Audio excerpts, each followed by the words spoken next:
We are starting with the topic mathematics of 10th class CBSE board. Not only CBSE board, कोई भी board हो सकता है, but it should be the English medium students, only for the English medium students. Okay. Actually mathematics को हम 3 हिस्सों में divide करते हैं.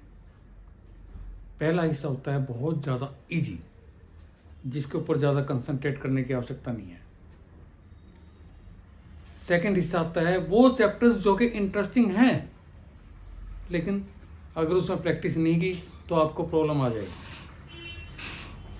थर्ड में आता है ज्योमेट्रिकल पार्ट, जो कि सबसे टिपिकल पार्ट माना जाता है.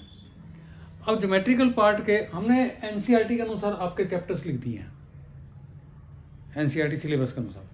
जो ज्योमेट्रिकल पार्ट आता है जिसमें कि बच्चे बचने की कोशिश करते हैं, लेकिन उसी में क्वेश्चंस आते हैं और बड़े टिपिकल टाइप के क्वेश्चंस आते हैं सीबीएसई के.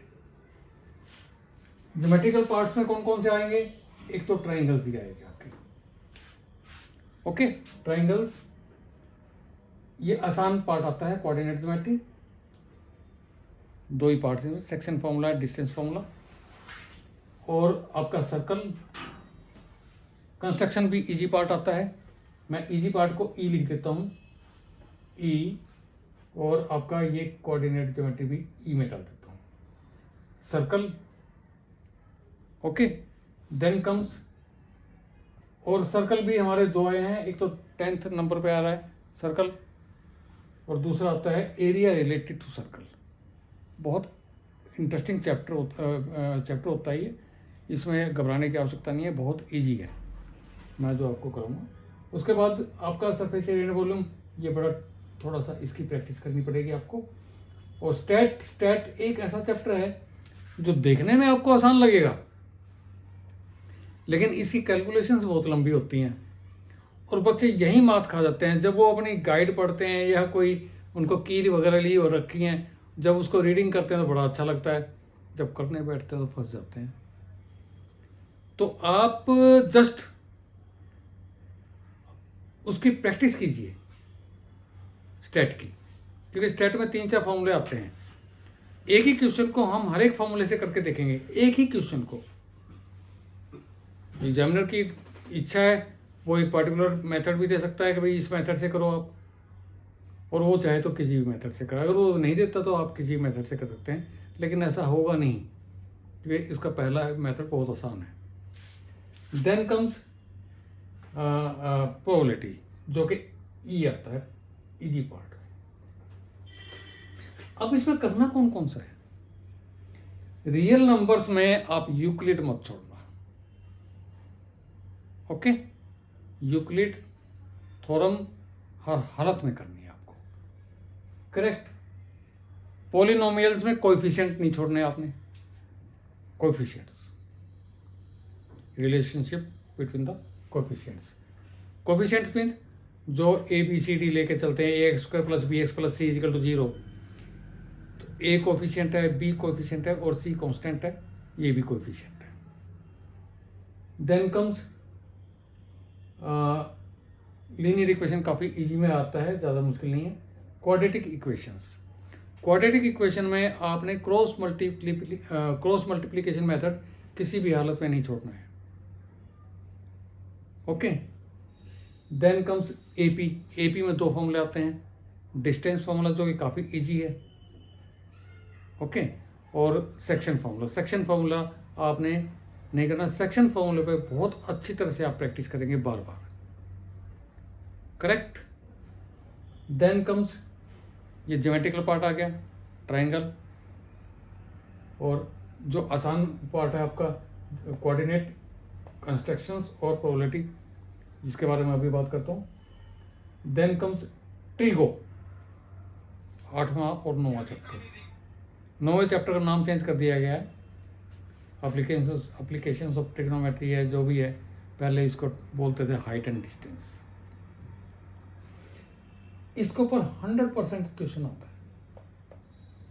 ये जो ट्रिगो है, एक्चुअली 6 एंगल्स होते हैं: sine, cos, tangent, cotangent, secant and cosecant. ये टोटल 6 हैं, लेकिन मैं जो करवाऊंगा आपको सिर्फ 3 से कराऊंगा. Sine cos and tangent. Okay, कोई भी एक ट्रायंगल ले लेते हैं, हमेशा राइट एंगल ट्रायंगल ही होती है इसमें, इसी के अनुसार हम ट्रिग्नोमेट्री अप्लाई करते हैं। फिर ये ज्योमेट्रिकल पार्ट आ गया, सर्कल बहुत अच्छी तरह से करना है, और एरिया रिलेटेड टू सर्कल भी बहुत अच्छी तरह से आपने करना है, area related to circle. Correct, इसके ऊपर किसी भी हालत में आपने छोड़ना नहीं है। और जहाँ तक बात है, मैं स्टेट के बारे में आपको बता चुका हूँ, सरफेस एरिया भी टिपिकल पार्ट में आता है, आसान लगेगा, लेकिन सरफेस इतना आसान नहीं है, मेहनत मांगता है। अलग अलग फिगर्स देगा वो, एक जगह सिलेंडर लगा देगा, दूसरी जगह कौन लगा देगा। ओके, क्यूब भी रख सकता है कहीं पे, क्यूब के ऊपर उसने एक फोटो रख दी, वो अपनी इस तरफ से क्वेश्चन भी बना सकता है एग्जामिनर। तो ये आपके ऊपर डिपेंड है कि भाई आप कितनी उसमें प्रैक्टिस करते हैं। अगर आपने सिलेंडर के ऊपर कंट्रोल किया हुआ है, अब सिलेंडर के ऊपर एक क्यूब रखी हुई है, कौन सा एरिया कॉमन आ रहा है, उसको 2 बार रिपीट हो रहा है, क्यूब में भी जा रहा है, वो एरिया नीचे का जो टच कर रहा है वो क्यूब में भी जा रहा है और सिलेंडर में भी आ रहा है, ये आपको केयरफुल होना पड़ेगा। करेक्ट, वो मैं आपको बताऊंगा एक एक चीज़। टोटल निकालना है तो उसको हम सिर्फ एक ही बार काउंट करेंगे और उसको ऐड कर लेंगे। करेक्ट, और देन कम्स प्रोबेबिलिटी। ये संभावना होती है, एक तरह से जुआ होता है, इसी चैप्टर में आता है। मैं कहता हूं आज बारिश होगी, हल्के से बादल देखे थे मैंने, आप कहते हैं नहीं आज बारिश नहीं होगी, और हम वहाँ शर्त लगा लेते हैं, उसको बोलते हैं प्रोबेबिलिटी, संभावना। किसी भी बात की संभावना को हम प्रोबेबिलिटी बोलते हैं। ओके, काफ़ी इजी चैप्टर, बहुत इजी चैप्टर, हार्डली 1 लेक्चर का है। इसमें जो ई वाले लिखे हैं मैंने, वो एक एक लेसन या 2-2 लेसन के ही हैं, 2-2 पीरियड्स के ही हैं, ज़्यादा के नहीं है, एक या 2-2 घंटे के ही हैं। लेकिन जो ये मैंने किए हैं 2 राउंड, इसको आपने बहुत अच्छी तरह प्रैक्टिस करना है।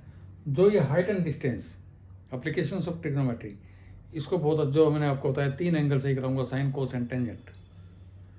लेकिन ये आसान नहीं है भाई, एक आदमी है वो पोल से चढ़ रहा है, बिजली के लाइनों तक जाना है उसको वगैरह वगैरह, या खिड़की तक पहुंच रहा है सीढ़ी लगा के, उसमें भी आपकी यही ट्रायंगल आएगी, राइट एंगल ट्रायंगल। ओके, बड़ा इंटरेस्टिंग टॉपिक है ये, हाइट एंड डिस्टेंस बहुत इंटरेस्टिंग टॉपिक है। ये अगर आप कंट्रोल कर लेते हैं तो आपको उसकी ज़रा सा भी मैं आपको लेक्चर दूंगा तो आपका एक इंटरेस्ट क्रिएट हो जाएगा। हम सिर्फ बुक्स तक ही सीमित नहीं रहेंगे, मेरी पर्सनल नॉलेज होगी इसमें, और उसके बारे में आपको अच्छी तरह से एक्सपर्ट कर दी जाएगा। I tell you, if you will follow me, definitely 100% you will get 90+ marks.